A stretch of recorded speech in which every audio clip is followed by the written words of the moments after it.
The sun dipped lower on the horizon, casting the garden in hues of amber and deep violet. The air was thick with the scent of summer blooms, roses, gardenias, and something richer, wilder. But none of it overpowered her. Rachel stood with her back to him, unaware, or perhaps pretending to be. The soft gray dress hugged her curves, the fabric moving like liquid silver with every subtle shift of her body. Her cascading curls shielded the bare skin of her shoulders, falling in wild waves down her back.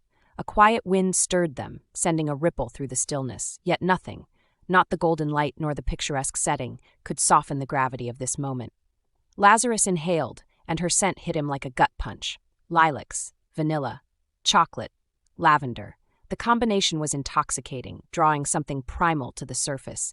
His beast stirred, its presence pressing against his control. Mine. The thought came unbidden, unrelenting. He hadn't come here expecting restraint, but neither had he anticipated the sheer force of her presence. His fingers twitched at his sides. This is what I've been waiting for. Rachel turned, slowly, deliberately, as if already attuned to him. Their gazes met, and the world narrowed. Gold-flecked dark eyes locked onto his, unwavering. There was no hesitation, no submission, only calculation, as though she were measuring him, weighing his presence like a threat she refused to acknowledge. A slow, twisting sensation curled in her stomach. No, not unfamiliarity, not confusion, recognition. She didn't need to ask who he was. She already knew. Rachel swallowed, ignoring the way her pulse tripped. So, the rumors were true. The man before her was taller than any she had ever met, his presence alone commanding more space than his frame required. Golden curls fell in deliberate disarray over his forehead, a striking contrast to the razor-sharp angles of his face. A chiseled jaw, high cheekbones, piercing ice-blue eyes that carried the weight of dominance. Everything about him radiated control, authority, and power. Rachel knew better than to be impressed. She squared her shoulders, her fingers unclenching at her sides. This was exactly why her parents had dragged her back here. Damn them, she forced her voice to remain even. Hello? Lazarus's lips quirked slightly, something almost amused flickering across his features. Hi. The single word slithered down her spine, leaving her strangely unsettled. Rachel inhaled slowly, willing her pulse to steady. This wasn't just a man standing before her. This was Alpha, and he was here for her. The tension between them thickened, pressing against her skin like something tangible. Rachel had spent years preparing for this moment, avoiding this moment. And yet, here she was. She had never met Lazarus Ramsberg in person, but his reputation had preceded him. The wolf who had taken down challengers twice his size before he had even come of age. The one who had stepped into power not by inheritance alone, but by sheer, undeniable dominance. The one who had come looking. A slow dread curled in her stomach. I'm Rachel, she said, lifting her chin. She would not cower. Lazarus Ramsberg, he replied, though they both knew there was no need for introductions. A moment of silence. The air between them was charged, crackling with something unspoken, something ancient.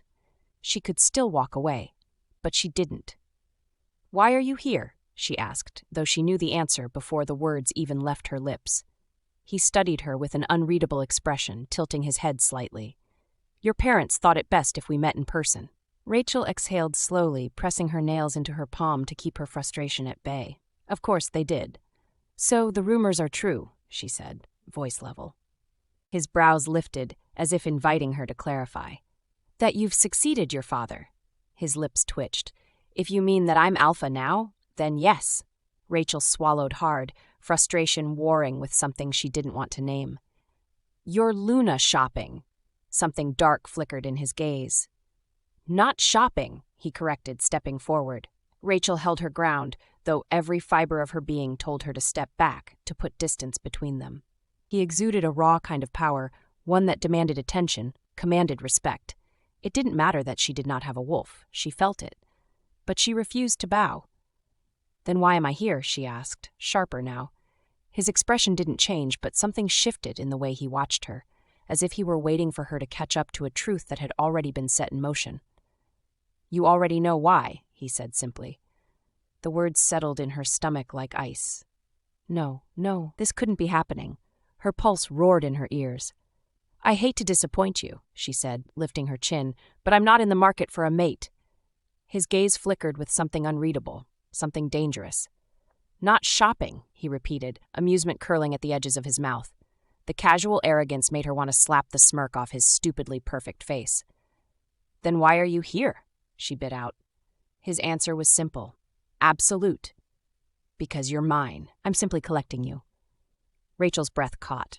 A sharp, searing fury roared through her veins.